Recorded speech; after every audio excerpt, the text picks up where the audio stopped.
Welcome to Biota Live. I'm Tom Barbalet, and this is a continuation of the Biota podcasts. For more information, check out biota.org/podcast. Well, we have two callers on the phone so far. I think the first one is Bruce Damer. Hello, Bruce. Hello, Tom. Hey, Bruce. How's it going? Good.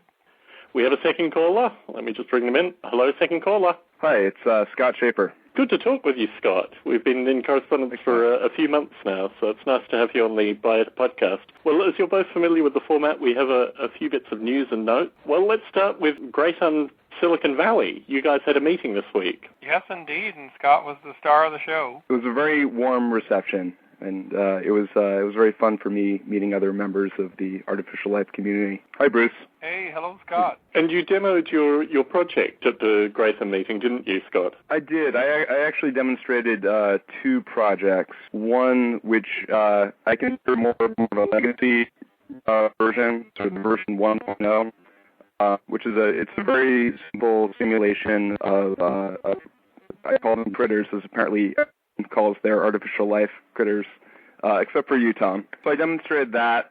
And then I demonstrated a second version which has in which basically the critters can eat each other instead of just eating food, and so that drives some evolution. And the second version is one that I hope to make an open source platform and share with the community. And you folk plan on meeting again at the end of June as well? Yes, I think we've got June 24th as a proposed date. I'm waiting to hear back from Jeffrey because we'd be at the Internet Archive in the Presidio. That would be wonderful. And Bruce, you're heading over to London soon after, aren't you? Yes, if all goes planned, I'll be heading to London on July 5th and be a week at the University of East London, which would be my first session on my PhD, should I choose to enroll. But they've invited me there, and they've done all the applications and accepted me in the program, so I'm just going to sit with the advisors and other students and do my first session. And if during that week I decide I'm going for it, I'll just formally enroll, and then at the end of the week on the 11th, we have a Graytham London at British Computer Society down on near Drury Lane. Wonderful. Yeah, and then it'll be all about the topic we're talking about tonight. The flyers have updated progressively, and I think when we settle on a final version of the flyers, I'll certainly put them up on the Biota site, because the one we've seen most recently is very aesthetically pleasing. It's very kind of William Gibson-esque. Now, folks are actually listening to this podcast, or actually the internet radio show, more importantly, live via Second Life currently. They are having, I guess, weekly Greater meetings in Second Life, and they start off the meetings by listening to this very radio show, which is wonderful. So I'd like to say hello to all the folks that are listening in through Second Life. If you are a Second Life aficionado, you can go to biota.org/podcast and click on the link which gets to the location of Greatham Second Life. Apparently it's a beach house looking over some water. So if you're interested in Second Life and you're listening to this live, or alternatively, if you're listening into the podcast, I've had feedback from podcast listeners this week who, when they found out about the Greatham Second Life group, clicked on the link on biota.org/podcast and had a wonderful chat with Natalie Gordon of previous podcast fame. So there tend to be people hanging out there at all hours. So if you're listening to this in podcast form and you're also interested in Second Life, check out the link on biota.org/podcast and see if there are like-minded folk congregating. In other Greatham news, there may be a Greatham Brighton starting very shortly. I've had some correspondence with folks in Brighton, and there seems to be a critical mass with regards to that. Now, Biota Live news, there will not be a podcast next week. I'm going to a friend's wedding. But the week following, we're still working on a topic. I understand that Justin Lyon and Gerald de Jong will be meeting in Rome over the next week, and I'm asking if they can record some audio with that meeting. There may be some discussion with regards to the EvoGrid and Darwin at Home changes. If they can't do a recording, or alternatively, if they'd like to gather together in a Biota Live, we may do a Saturday matinee the week following in order to get feedback and discussion from the folks in the UK and Europe. Particularly if there's a Greatham Brighton setting up, that would be wonderful to have those folk on the podcast. So, as per last week, at the end of this podcast, I will be playing a promo for the new Robots podcast. They've been very good to Biota through their 2-year history as the Talking Robots podcast, but now the folks that created the Talking Robots podcast are moving over to the Robots podcast, which you can find at robotspodcast.com.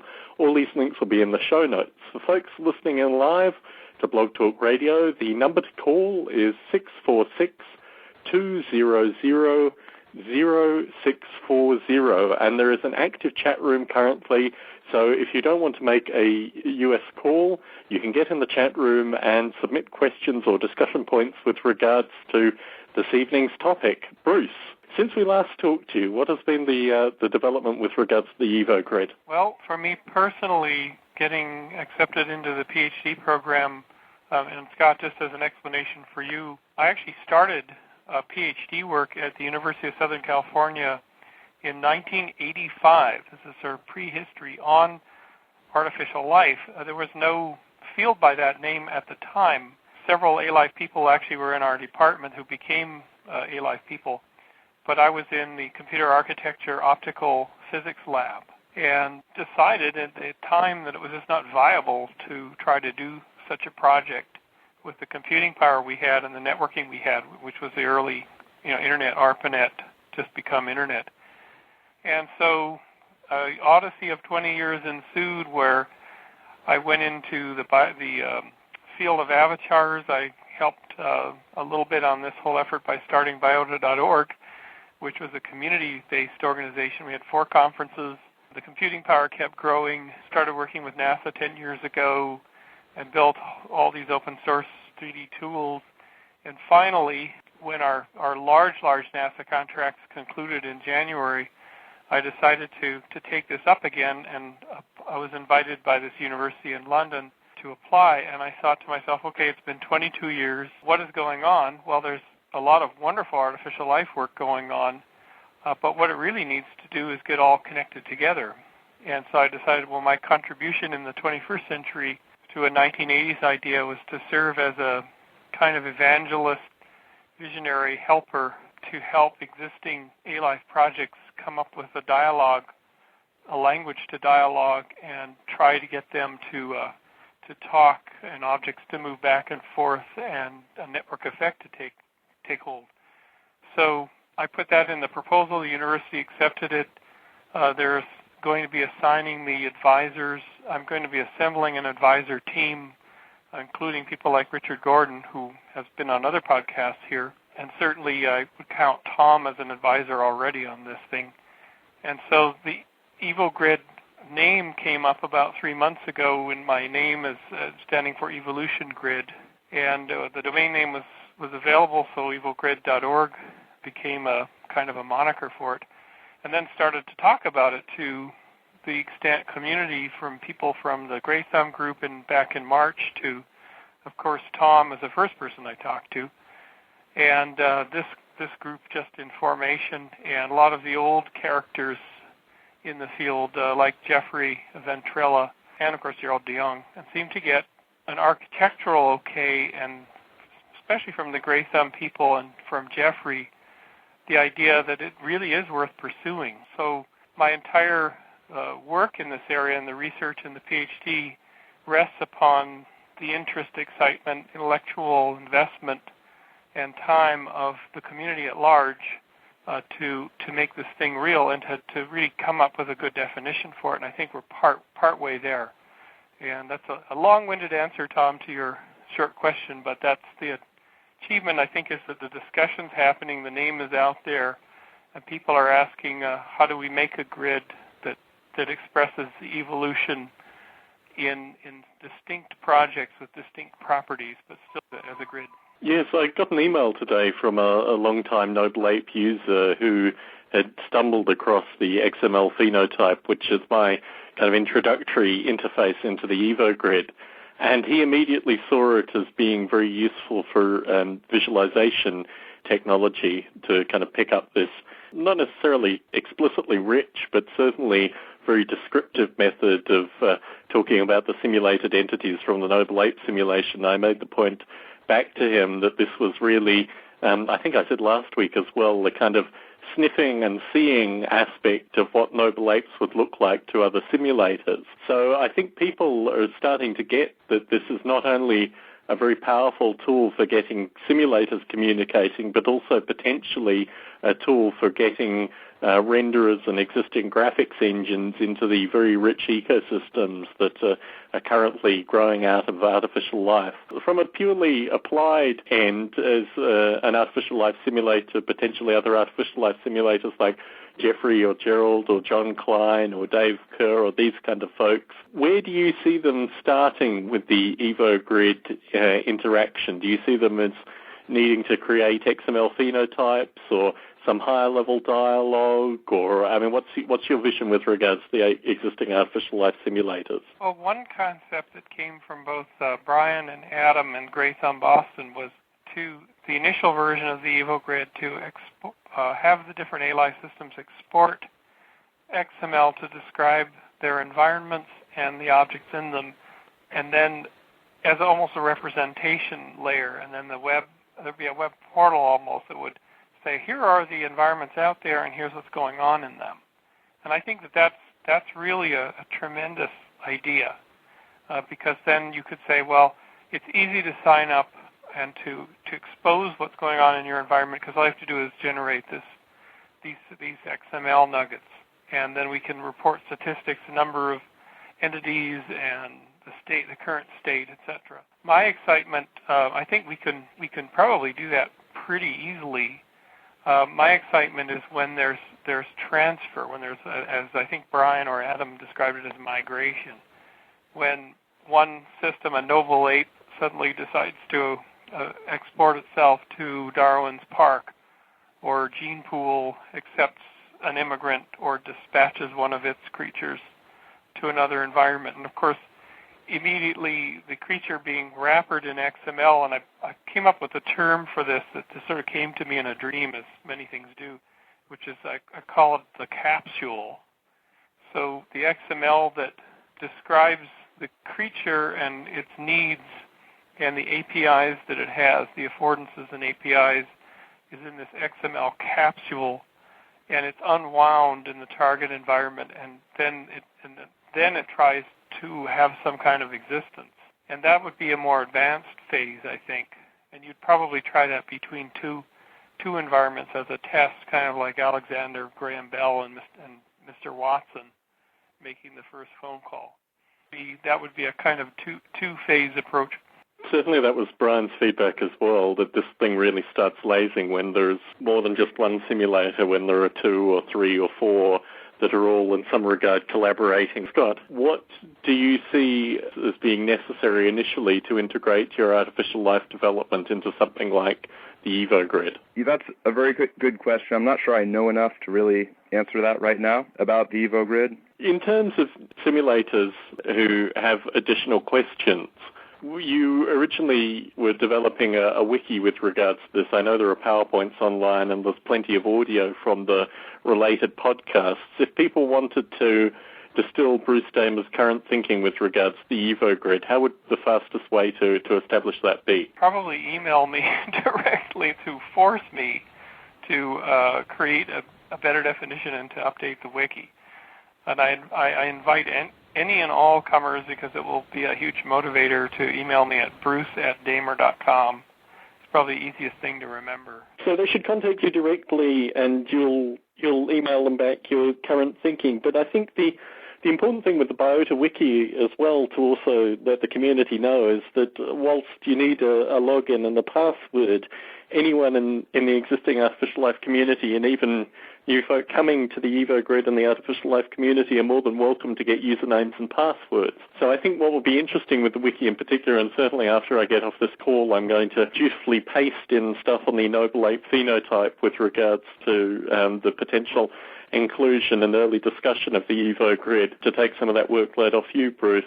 But I think the ability for folks not only to correspond with you initially and get your immediate brain dump, but also give a great degree of feedback. I mean, this has been the strength to date in terms of your trip to Boston, in terms of the folks you've been able to gather together in the Bay Area, is that each developer has their own particular vision with regards to the EvoGrid.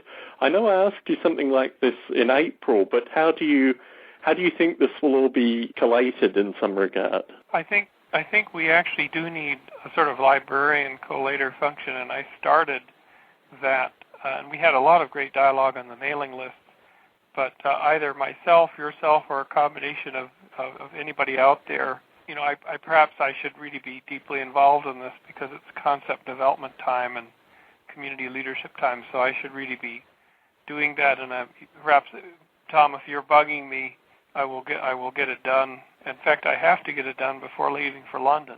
So EvoGrid.org right now is a placeholder that simply, hopefully, points to the wiki, so that's an easy way in and has a couple of links to other things. But the wiki really is where the action should be to capture all of this.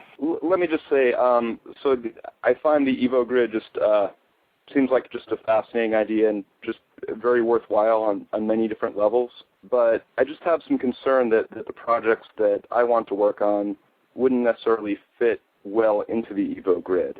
At least the way I understand the EvoGrid to work, which seems to have a bias towards three-dimensional physics simulations. So is that correct? I'm just getting most of my information from the summary off the EvoGrid site. It's actually completely open. Okay. I have background in 3D and physics, so I tend to, and we all love Carl Sims' Evolving Creatures, so I tend to I'd like to see that happen, but in reality, more of the environments are high-performance 2D environments, and so I think that there really shouldn't be any bias toward one or the other. And so, just getting two different environments. Say, for instance, we had MicroPond, that's the new and final name of it, and Gene Pool talking. In some sense, they're similar yet different environments. But that might be an initial bridge that might be quite effective. Or have Noble Ape and MicroPond talking and or Gene Pool. Mainly taking existing environments that already are well characterized and just having them communicate. Mm-hmm. And I think an important point, Scott, is that you are at a stage where you can actively participate in the dialogue as well. I mean, I think most of what Bruce is saying currently has been rewritten, if not once, twice, maybe even 3 times through the processes we've tracked it so far through the Biota Live updates.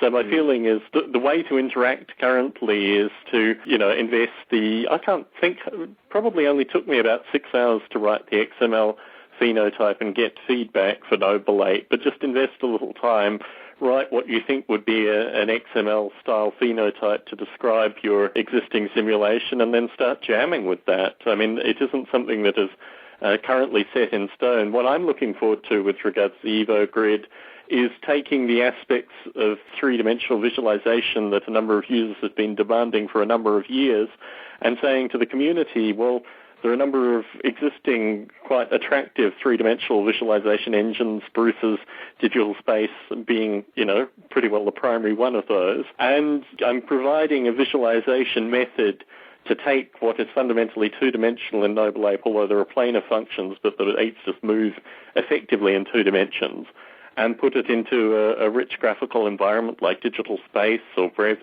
or something like that. And the other aspect is Tierra and all these kind of simulators which aren't even necessarily two-dimensional. They're even more abstract than that. And I think what Gerald is talking about now with regards to nuances is similar. If, for example, just the genetic component of what Gerald is talking about with Darwin at Home, or, for example, in Noble Ape, the cognitive simulation, which is a three-dimensional simulation fundamentally, had an interface into the EvoGrid, you could have multiple layers of simulations communicating into this environment. Really, the time is now in order to participate, interact, nudge, poke, twist, do what you want to do with regards to getting your ideas into the EvoGrid. We have a third caller. Let me bring in the third caller. Hello, third caller. Hi, Dick Gordon here. Hi, Dick. How are you? Okay. You kept invoking my name, so I thought I ought to jump into the fray here. Well, it's always a pleasure to have you on. What's your thinking with regards to the EvoGrid? Well, I'd like to back up, and not on the EvoGrid, but this question of emergence. Let's take the simplest case of the game of life. If you stick your nose on a game of life board, all you will see is lights flashing on and off. You won't see these gliders and things like that. And the emergence depends very much on the scale at which you look at things. Now, if you consider physics, fundamental physics, the physics we all learn in high school and undergraduate, is like sticking your nose on the board. You don't see these emergent phenomena occurring. Now, physicists are trying to deal with those emergent phenomena, and they have all sorts of nonlinear equations and whatnot, which, when you stand back from the phenomena, they do produce emergent sort of things. But when you talk about what's happening at the fundamental level of atoms and photons and stuff like that, it isn't there. I refer to this as what I call the poverty of physics, that physics isn't really capable of dealing with emergent phenomena because emergent phenomena are in the eye of the beholder. They're not in the physics. So that's where I'd like to put the challenge. And can that challenge be rephrased in the EvoGrid? Well, yes, in the sense that you see, if let's take a specific case like the Boids, the simulated birds. Again, if you put yourself in, let's say you fly with a bird, okay, with one of these birds, and you had a bird's eye view of the swarm, you wouldn't see anything. All you would see is a couple of other birds flying nearby you in parallel, which is what is simulated in the simulation. It's only when you stand back from it that you see the swarm, the ability of them to maneuver around a building and stuff like that. And that's, in a sense, at a higher level in our perception of what's happening. It's not in even the simulated physics. I think this is where the problem is of emergence. The emergence, in a sense, is more in our heads than in the simulation. And it's through our ability to observe the entire simulation. Yes. I mean, look, I'd like to give a simple example. Let's suppose we do a very precise molecular dynamics simulation of water, okay? So we're simulating these water molecules bumping around and whatnot, and the simulation runs and runs and runs, and now we set up parameters such that ice should form, okay? Now, I don't care how long you run that simulation. At no point will the simulation ever stop and say ice. It will never do that. We can do that by looking at the output from the simulation, but the simulation can't do it. Why? I think there's a key to this question of emergence in trying to answer that kind of question. So framing this in the EvoGrid discussion, what you're saying is that we need to have this basic physics in order to create the EvoGrid. Well, the basic physics is important, and essential, but recognition of emergent phenomena requires perception, and perception has to itself emerge.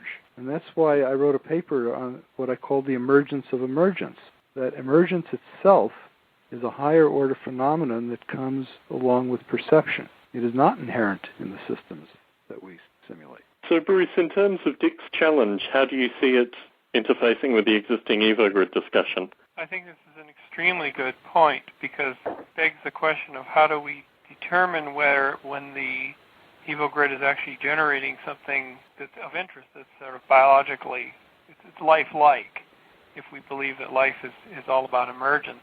Who or what is the measure of that?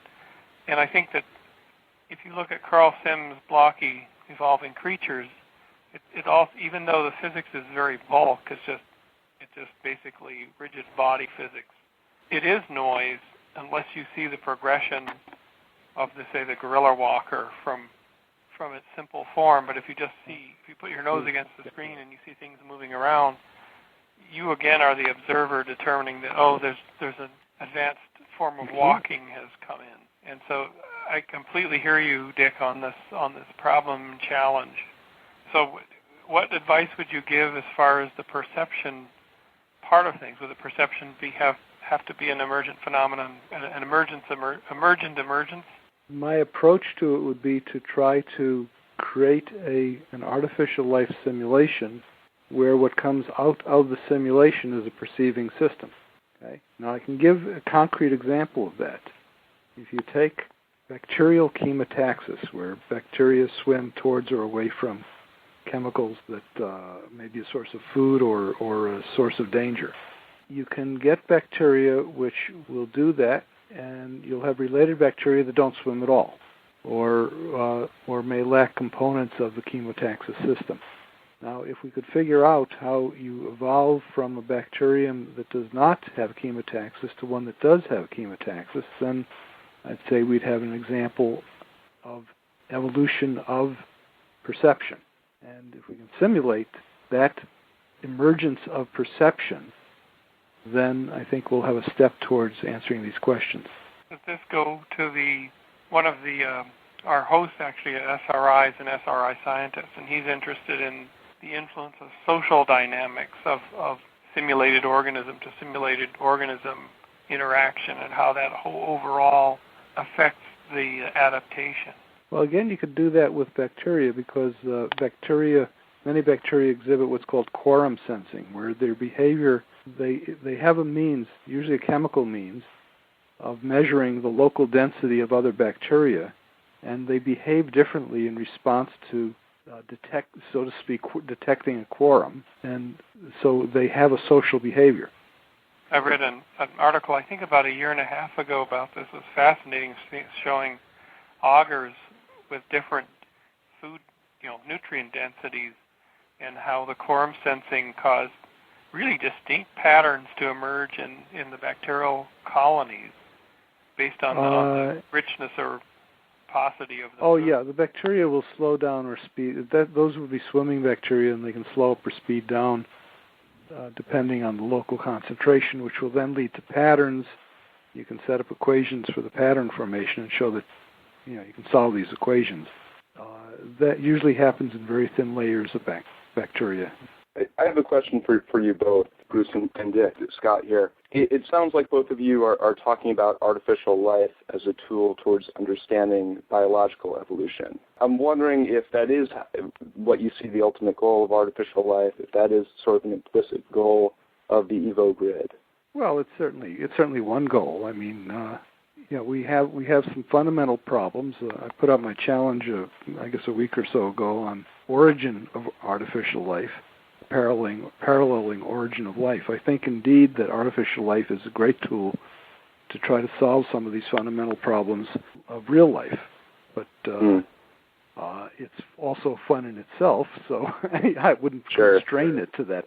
One question I have when we talk about using artificial life as a tool towards understanding biological evolution is that seems to imply that the simulation needs to be as realistic as possible, or else it loses its connection to actual biological evolution. Would you agree with that? If you make it realistic, then you presumably will come closer to the biology, or? Well, if your goal is to understand how bacteria evolved, it seems to me that you would need, unless you wanted to sort of demonstrate kind of the principles of evolution at a much higher abstract level, if you actually want to simulate the actual evolution of real bacteria, you would need to do it in a realistic environment.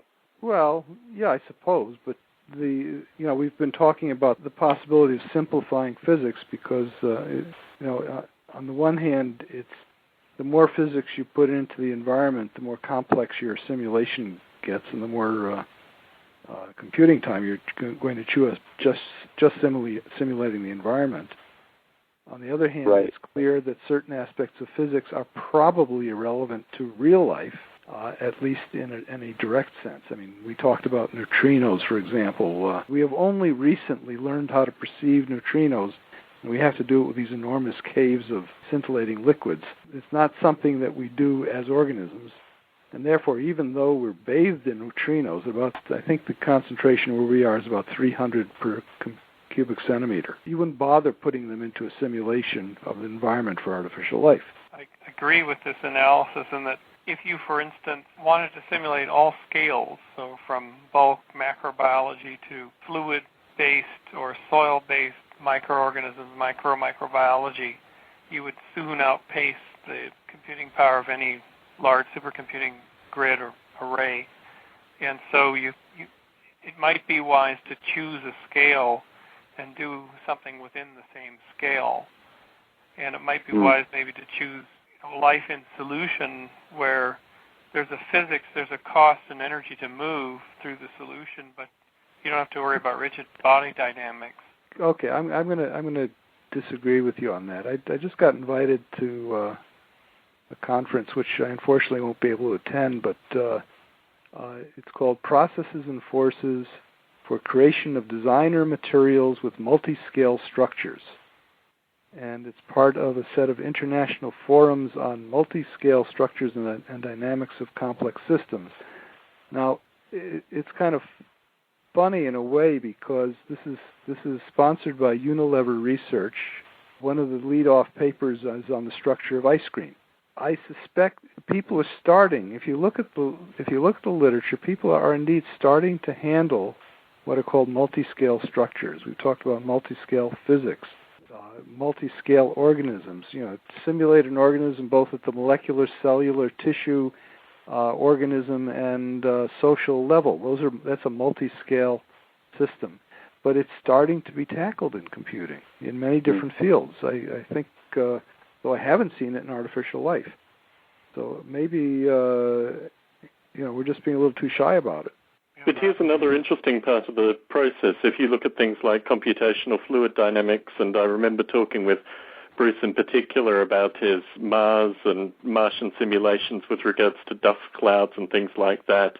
I mean, there are still a lot of questions to be answered with regards to aspects of computational physics, and as Dick stated when he was last on, just through sheer lack of understanding also with regards to the kind of things we're discussing in terms of, if we want to call it computational biology or what have you. And I think the question with regards to simulating down to a particular resolution with the existing knowledge clearly wouldn't provide the correct answers because we don't have the necessary existing knowledge. I think this is a beautiful example where artificial life can actually feed back into biology in terms of providing as Dick was discussing last time, a set of atoms in some regard that one can model biological systems with. I'd like to return to a comment you made a little earlier, Dick, with regards to emergence and perception, and this actually goes back to the EvoGrid too. The problem with regards to emergence and perception for contemporary artificial life is that the artificial life simulator and to a lesser extent the artificial life user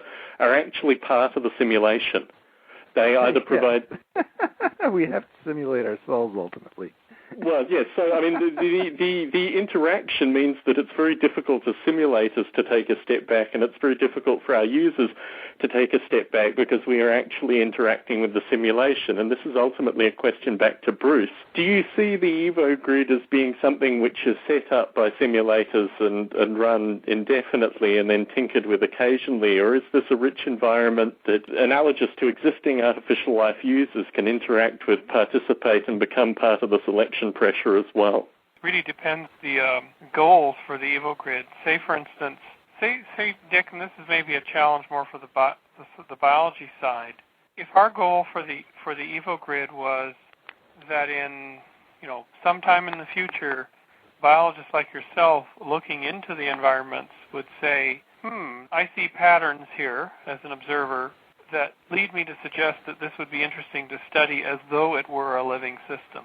I will start to study the life cycles, the simulated artificial life cycles of this, because it's interesting to me as a biologist. I've seen a lot of patterns in the past, and I'm seeing patterns that convince me it's worthy of study.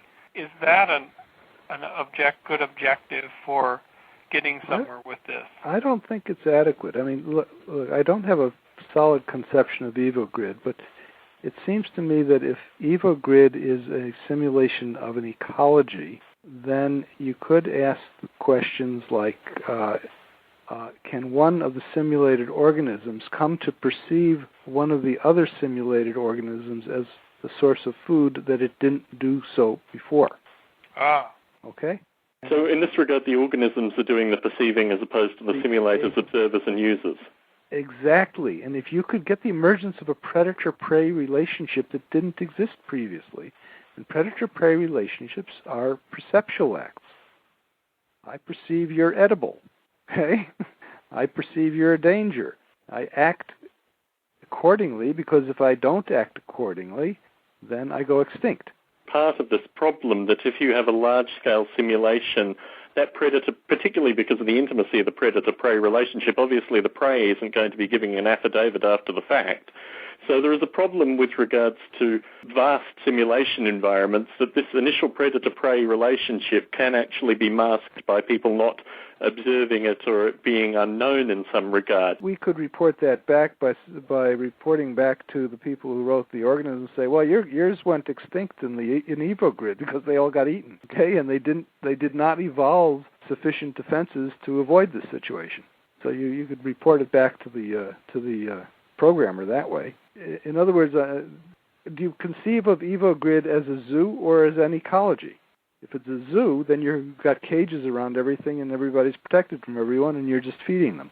We would hope an ecology where such emergent phenomenon as predator-prey relationships would spontaneously occur. Then I say, let's get on with it because it could indeed. There are lots of simulations of predator-prey relationships, but have you ever seen anyone simulate the emergence of a predator-prey relationship? Well, as I recall, and Tom or Scott, you may be able to come up with other examples, but in Tierra, didn't Tom Ray at that time watch kind of it was a host-parasite relationship? Yes. Yeah, he had something Was like there a that. predation-adaption relationship as well, where something had been preyed upon and then was able to change so it was no longer preyed upon? Okay. I don't think there was in Tierra. I think Tierra had opportunistic strings that figured out how to get the larger organisms to make copies of themselves. But I don't think there was predation per se. So this goes out to the Biota community to email a good example in time for the next podcast, I think. Okay. So this is interesting, Dick. You've actually started to give requirements for the components of the EvoGrid in order to fulfill the roles that you see. And these are, in fact, quite abstract from the physics. They're actually to do with the communication. So if an organism eats an organism, then it reports that back as well. There's almost a dual reporting role. Well, with programmed life, you can always report anything back you want that you can measure. So the question is whether the reporting is simply an observer from the outside or the reporting is generated by the organism also as part of its adaptation. But then, how shall I say, it then becomes our pet. Scott, when Critters 2 or Micropond 2, when we were seeing the other day predators with the red body elements gradually to dominate, would you say that is in fact something that's spontaneously emerging and that you as an observer seeing everything suddenly going red, or there's a phase transition actually occurring? Sometimes sudden changes occur in Micropond. Not all the critters can suddenly evolve to fully be predators because they will die out. The green dots, basically in Micropond, the way it's set up is that a critter, if it has a green dot, it photosynthesizes and gains energy, but another critter can move onto that green dot and eat it. And actually, I have seen different types of behavior emerge where, critters will go from evolve over time from being entirely photosynthesizing to being entirely predatory. I have seen in a few cases environments where there's a very kind of stable ecosystem of 3 different types of critters that seem to have different strategies. Can you phrase that behavior in terms of an evolution of perception by the critters? I mean, honestly, a lot of the behavior is what I've contributed. I've contributed a move and eat instruction, or photosynthesize, or a look instruction. So it's relatively high level. That's where your uncertainty about what you're writing in versus what you're getting out comes. Because I'm not putting these in a full physics simulation where they can detect different frequencies of light and evolve sensory apparatus to figure out what they're looking at. I'm having to abstract a lot. I recall an account of Nanopond, which is Adam Eremenko's project given by John Klein. And I'm not sure whether this made one of the podcasts or didn't. There's so much audio associated with these podcasts now. But he was discussing a scenario where in the early Gratham meetings they got together and tinkered away with Nanopond and left it running.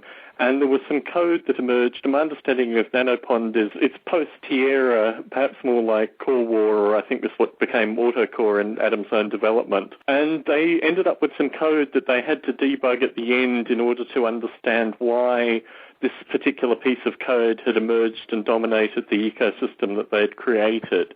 My understanding is that probably from what Dick has said, there may exist things already in the community that have come pretty close to what Dick is requiring. My interest in the EvoGrid is more with regards to this ecology component. An EvoGrid could turn out to be a system where things like Tierra and AutoCore and NanoPond are the dominant simulations. In fact, to completely reverse what Scott was saying earlier, where the 2- and 3-dimensional simulations are in fact the poorer cousins to the 1-dimensional simulations in some regard. So I think this really goes out to the community to correspond with regards to their own simulation experiences. And I'm not sure whether the EvoGrid will actually be answering Dick's question or whether there may be an existing set of simulations that could develop in a 1-dimensional EvoGrid. Bruce, there was some discussion with regards to there being separate islands for different kinds of simulations, 1-dimensional simulations, 2-dimensional simulations, simulations with particular kinds of physics. Do you remember the compartmentalized version of the EvoGrid at all? Yeah, that was Brian's idea, and then we got into all these discussions about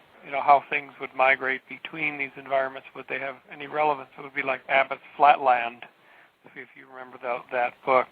And how do you interface if you're a 2-dimensional creature into a 3-dimensional space? So that's a fairly complex issue. Although the way that things are done in the internet, distributed teams that have different approaches and build different servers over time through protocols can get some kind of commonality. But in a certain layer, FTP applications always talk the same language to other file transfer applications. They don't necessarily talk to virtual worlds very quickly. So it's a very, very complex issue. Bruce, so with that concept of islands of different types of simulations, was there a thought that an artificial life from one within the island, from one EvoGrid element within this island could migrate to another and do more than just simply talk with other creatures from different elements, but actually move into one? That was the idea. Being one example being the University of Paris team led by Claude Latoud has done this L-system growing environment, but it lacks any kind of what we would call polyvores or herbivores that are selection pressure on the growing virtual plants, so that you would have an environment that has a good herbivore kind of creature that could actually then migrate into this very rich polygonal environment and interact with the artificial plants and create something greater than the sum of the parts. I'm curious if Bruce, you imagine an artificial life form that evolved in a 1-dimensional environment, if that could ever actually migrate into a 3-dimensional environment. That's a great question about emergence. Dick, do you have any thoughts on that? I mean, if EvoGrid actually has organisms interacting, I suspect that none of your favorite organisms will last very long in EvoGrid, that they will all evolve into something quite different. If the protocols are available for communicating and interacting between 1, 2, and 3-dimensional aspects of it, I don't think you're going to recognize, after it's running a while, I don't think you'll recognize any of the originals, except through, fossil genes and whatnot, so to speak. Mm. I think this, if you remember the book chapter, there was a term that I coined in there called onset opacity. So perhaps these systems always become opaque to our understanding if they're truly you mean like neural nets and whatnot? Yeah. I mean, neural nets will solve a problem, but go figure out what their logic is. Right. I suppose in that sense you're right. If it's opaque, how do we interact with it? Oh, how do we interact with it? Well, if it becomes robotic, it might become dangerous. So I don't know. We might, That's one beauty of a 3D simulation, is that the objects are much more recognizable, I think, than just a string of bytes. I would use the Nobelite cognitive simulation as being a counterexample to that. There are things that can emerge in 3D environments which are visually very challenging to interpret. So with 4 minutes remaining, we've moved from a evolve or be eaten kind of motto for the EvoGrid to an evolve until you can't be seen or be eaten motto for the EvoGrid. So I think probably for our next podcast topic, we should explore some of the aspects of what we've discussed today, and I urge the folks in the Biota community who are listening to this podcast to contribute questions and discussion points. We may have Gerald and other folks in the UK-Europe area involved with the next Biota podcast. I'd like to thank the participants. Dick, are you still in Second Life while you're talking to us? My computer crashed on Second Life, so I'm not in there right now. Alas. Well, I'd like to send a shout-out to the Second Life folk, unless you're the provider of audio as well as a participant. I think we have to start getting this, see if people want to get into the Second Life group and have a regular meeting time or something. Now, my understanding was that from the last podcast, people were actually turning up there, and I understand Natalie had a few discussions with a few folk that turned up there at random times as they found the link. So perhaps organising set times or things like that, because apparently people are going there and they are having discussions. They're just not all having the same discussion together. Okay. So it's a gathering point rather than a formal meeting currently. We probably should put in a guest registry so we have some track of that. Definitely. Definitely. I want to add one quick comment, and that is that Bruce's comment on 1D or Gerald's versus 3D, in real life we have that. It's DNA versus the 3 or 4 dimensional structure of the organism. I think that's very true. And with that, I think we have to conclude this evening's discussion. I'd like to thank the 3 participants. And Bruce, I hope we've given you plenty of food for thought going on with regards to the EvoGrid. Absolutely. Well, thank you all very much, and we'll be back again in 2 weeks' time.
Hi, I'm Adam. And I'm Sabine. Welcome to Robots, the podcast for news and views on robotics. As you can hear, we are currently putting together the new Robots podcast. Our new show, Robots, will continue to report on the science, technology, and business of intelligent robotics. In addition to insights from high-profile professionals, Robots will take you for a ride through the world's research labs, robotics companies, and their latest innovations. The first full episode of Robots will be released on Friday, June the 6th, 2008. Until then, visit our website at www.robotspodcast.com and send us your comments, news, and views. If you have not done so yet, make sure to subscribe to our RSS feed. Hope to see you in 2 weeks.